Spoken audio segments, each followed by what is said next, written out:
Welcome, everyone. Hi, everybody. Good morning. Welcome to the Anthropo-Sophia Society in America's Holy Nights. Thank you for being with us today. I'm Laura Scapitici, and I'm going to light my candle, and I hope you'll join me in lighting your candle too.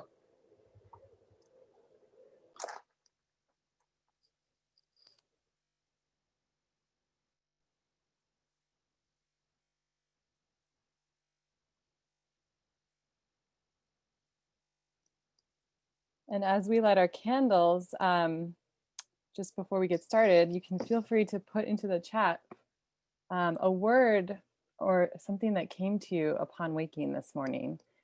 So just feel free to add that in, and we can watch as they emerge.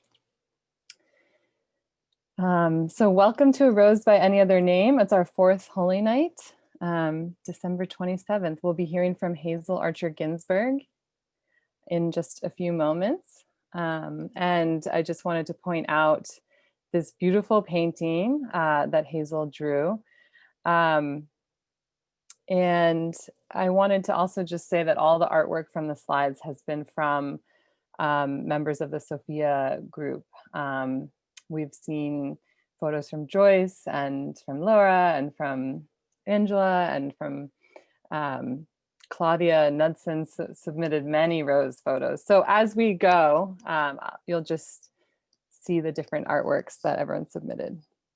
So yes.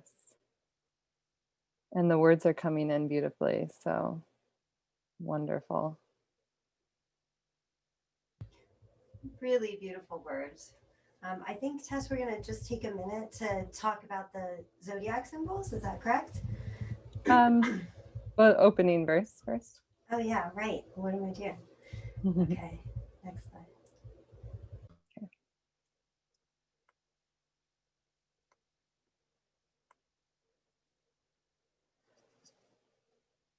On the cross of the world body, the world soul reveals herself. Living in 5 radiant streams through wisdom, love, power of will, all sense, and I sense. She finds in herself the world spirit.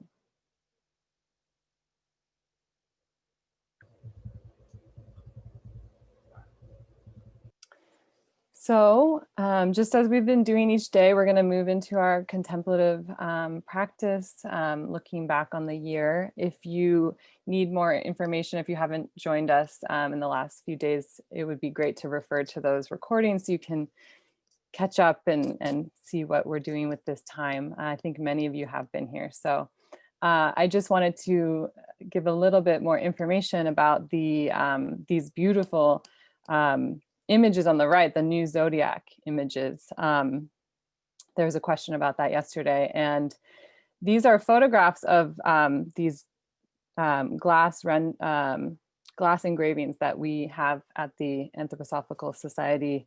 They were gifted to us, but they are, let's see, renderings of these drawings that by Ima von Eckartstein, a contemporary of Rudolf Steiner, who was guided by Steiner to do a meditative exercise with the sunrise each day. I mean, each month. And she would meditate on the after image after the sunrise, and sort of knowing that there's a constellation behind that sun streaming through the sun and reaching out towards humanity. So these images were created from that meditative practice with the sunrise. So if you want to know more about that, Mary Stuart Adams knows quite a lot more. She told me that story. So that's just a little bit of a glimpse of that. So now we can move into the Gemini. The dates are June 15th to July 16th, 2020. The color is yellow. And the virtue is perseverance becomes faithfulness.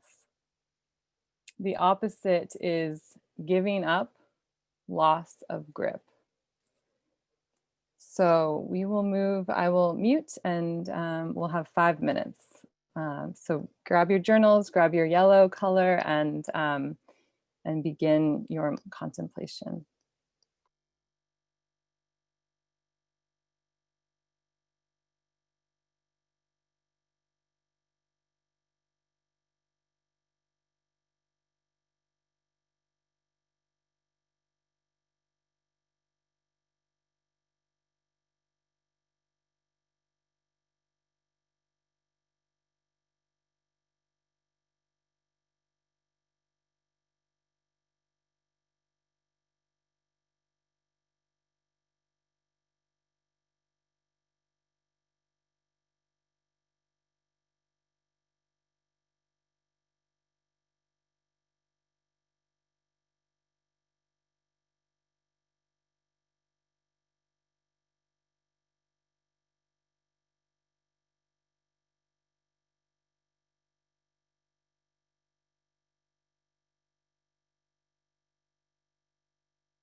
Okay, everyone, we're going to come back into our space and warmly welcome Hazel Archer-Ginsberg. We're so happy to have you here with us, Hazel.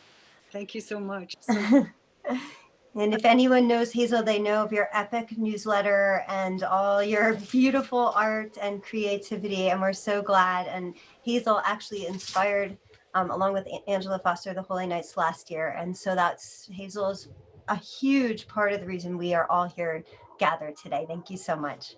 Thank you. Wow, and I just appreciate all the work that you're doing to make it happen. And I really appreciate, Tess, that you brought up this, what are our reflections from the night? Because, I'm the kind of person, I know what I'm going to do. I had thought about it. My research has been around the new Isis myth forever. But I had a dream last night that I was walking and following this line of stones on the ground, and it led me to this house in the middle of nowhere. And then I noticed that there were all kinds of other lines of stones leading to the house, coming from like 8 different directions. And so I really had this feeling like that we were all working together in the night, and I woke up and I just thought, oh my gosh, I have to at least begin by acknowledging the Christmas conference, right? Which is the turning point for our time, where Dr. Steiner lays the foundation stone into our hearts, a meditation that awakens us to the being of Anthropo-Sophia. And when we, unveil her as Anthropo-Sophia, she speaks to our soul forces of thinking, feeling, and willing. But once upon a time, wisdom was a cosmic being in the form of a celestial goddess, inspiring the human being from within.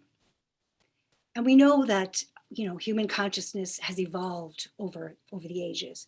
So this divine light lived on as Sophia and Philosophia.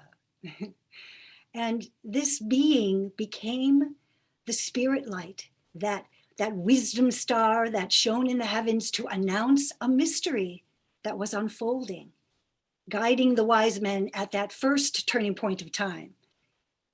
And now, since the cosmic being of love has made his sacrifice to be the meaning of the earth, wisdom has a new task.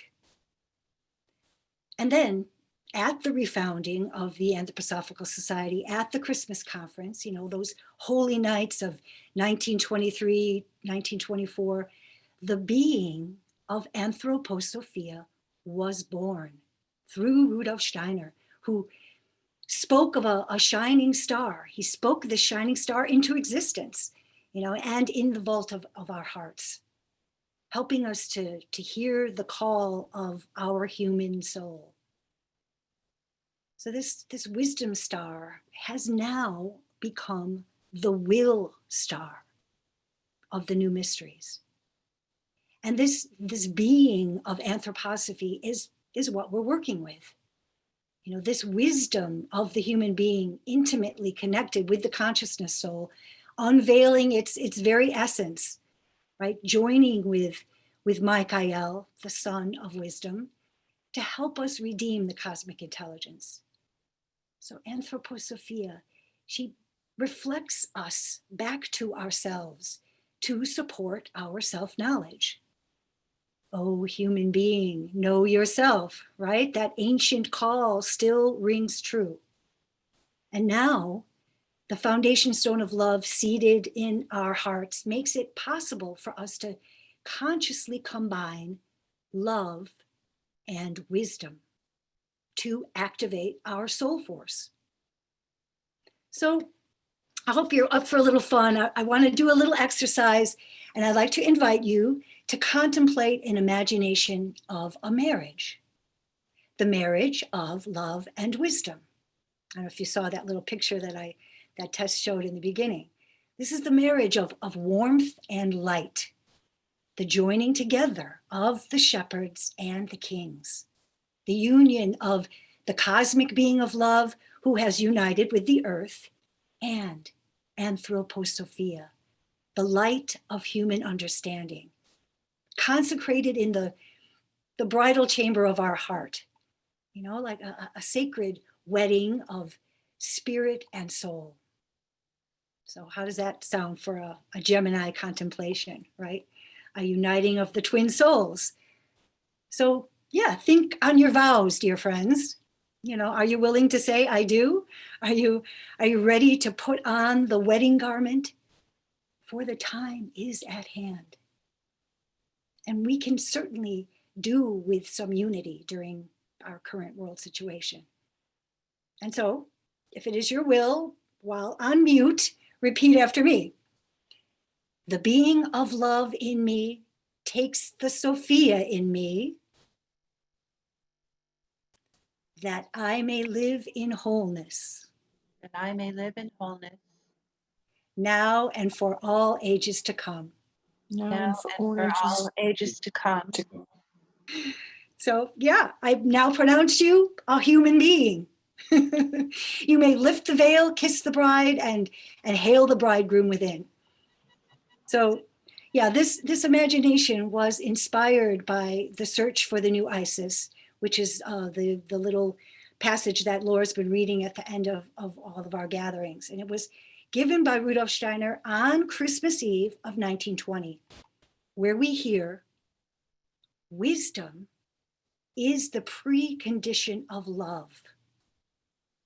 And love is wisdom reborn in the human eye. Wisdom is the precondition of love. Yeah, I mean, how can we have love if we don't have understanding?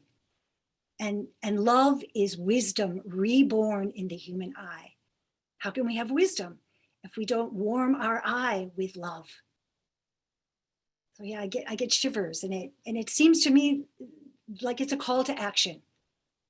So before I let you go, for our honeymoon, I will entreat you to join me in the task of co-creating a group thought seed to take the inspiration from our holy matrimony into the collective will for good, that the rose by any other name may bloom in the sun shining through the earth and in the very, very heart of all humanity. So this can become a key call to the spiritual powers waiting for us to enlist their aid. It could be as simple as using a short verse as a seed for our thought form, our willed imagination. So, who here has worked with Steiner's seed meditation? Have you ever done the seed meditation from How to Know Higher Worlds? Well, this could be a verse, this verse from Herbert Hahn. He was a Waldorf teacher, circle member. This could be our community seed. When I think light, my soul shines. When my soul shines, the earth is a star. When the earth is a star, then I am a true human being. So yeah, you just picturing, the divine light that we all hold, and then seeing all of our friends, all the people we don't even know, they're glowing as divine spiritual beings, and then that lights up the earth, and the earth is a star, right? So I always like to reverse the verse, because then I like to think, okay, yes, it's happening. It has happened. I am a true human being, for the earth is a star. The earth is a star when my soul shines. My soul shines when I think light. So by doing this kind of a group imagination, our collective goodwill then becomes a cosmic field of energy for healing.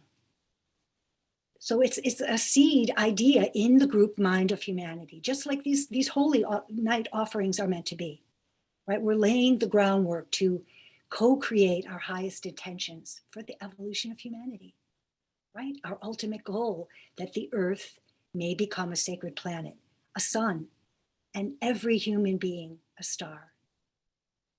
Can you picture it? Yeah, what is sown in our highest thought will grow and bear seed. So now it's just a matter of cultivating it. So what would it be like to conceive this imagination, right? We had the marriage, we're having the honeymoon, we're going to conceive this imagination every day at 10:10, 10:10 a.m., 10:10 p.m., wherever you are, so that it moves like a wave across the globe. The number 10 means a return to unity. It's the completion of a cycle, a symbol of perfection and harmony. But really, don't stress it if you can't tune in at 10:10. It's, just create an imagination of healing, love, and light, this marriage of warmth and light whenever you think of it, knowing that we are receiving the ever-present help of the spiritual world. Seems now more than ever that the etheric realm, the realm that we all share, where our formative forces are, that wants to be our garden, which we can tend together, especially during these holy nights. So thank you for that dream last night. Thank you, folks, for working together to make the earth a star. Blessings and peace, and to all a good holy night. Thank you so much, Hazel. So beautiful. We're just going to have a moment of quiet and then we'll go into our group reflection. Thank you so much.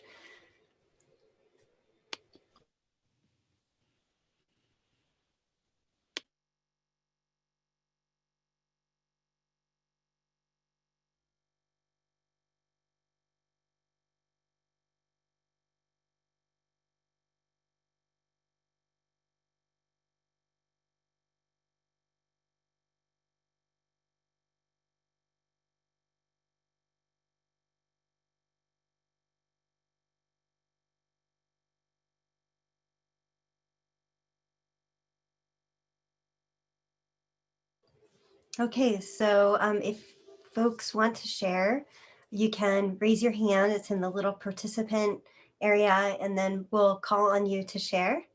Thank you again, Hazel. And you put some of your resources up on that slide. I think some are also on our online bulletin board.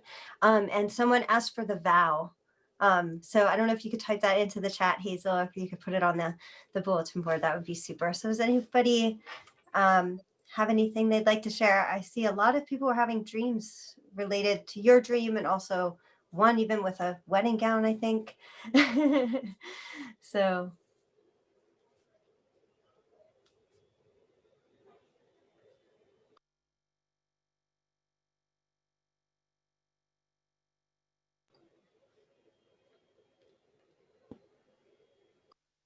Hello, I'm Virginia from Denver, and this was just so powerful to me. This presentation really hit me right to the core today about the Isis Sophia myth, and I'm starting to understand and to take in this more in my life, and this is just really, really helpful. And your whole description, Hazel, of the cosmic wisdom becoming the I had to stop taking notes because it was so interesting, but how the cosmic wisdom becoming in us was so real. So thank you.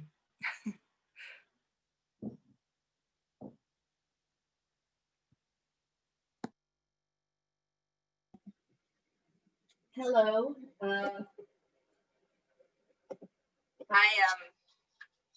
Your image of the earth being a star reminds me of the story from the 7-Year Wonder Book by Isabel Wyatt. Do you know it? Yeah, where the earth is a star and all of the stars sing together. But as darkness descends upon the earth because of the evil deeds of humanity, it becomes darker and darker till the stars can no longer hear its song anymore, until the birth of the Christmas child brings that light back, and ever so faintly, the earth begins to sing again. And my mother used to read that on Christmas morning and weep as she read. And it was so beautiful. None of us tried to stop her from weeping. it was just such pure tears. So thank you for that remembrance. My daughter is actually on the call right now, and we did read that book. So I completely forgot about it, but thank you for that reminder. I'm going to have to dig that out. Yeah, it's a beautiful, beautiful story. Thank you.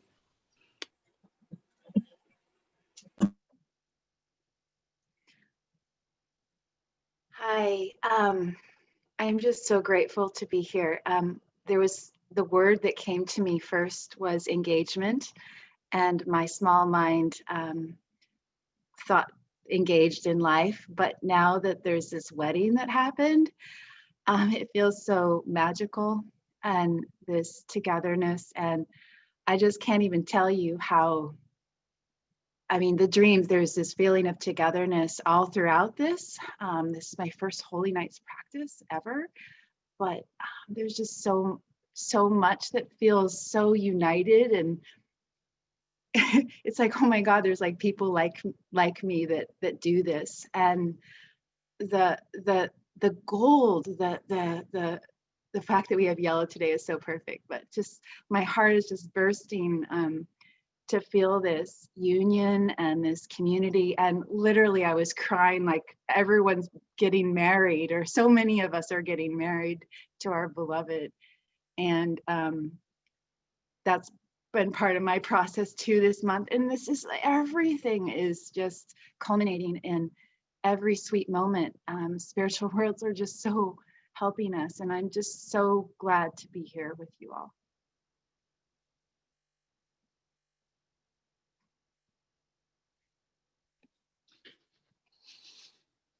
Hi, this is Dennis. And it made me think of the other side, which in current events of this year, looking back to that period of June through July, it was, of course, a period when we all started to realize that this pandemic was not just for a month or two, but was going on. And here in the Twin Cities where I live, it was just after the death of George Floyd, and things were very, very, very difficult here. And it became, so I think of then this perseverance becomes faithfulness, and it became difficult to persevere through that time. And so I just offer that as a reflection of the prior year, and a prayer that we can persevere to faithfulness. Thank you.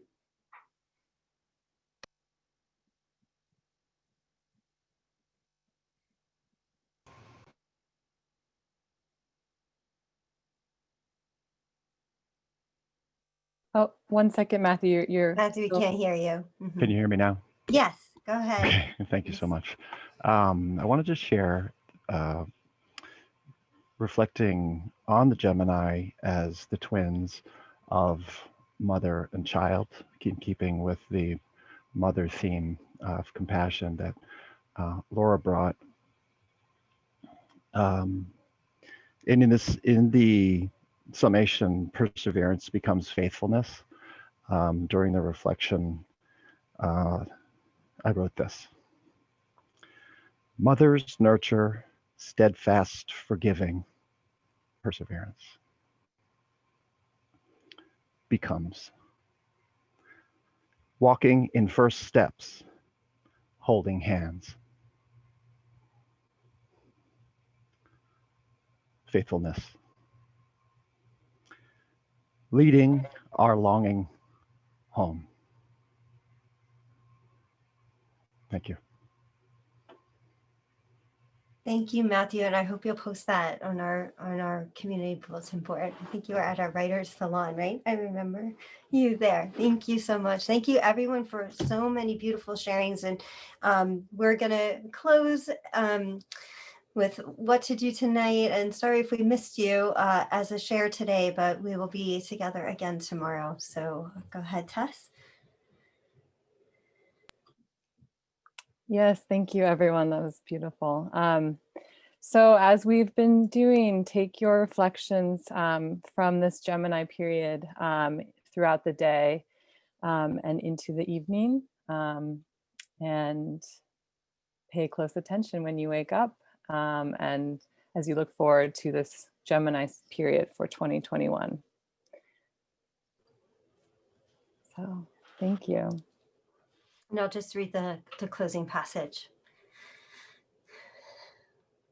The mystery which the Christmas child brought into the world contains this: to look at a goal in common without discord among us. For the common goal implies harmony, union, and harmony.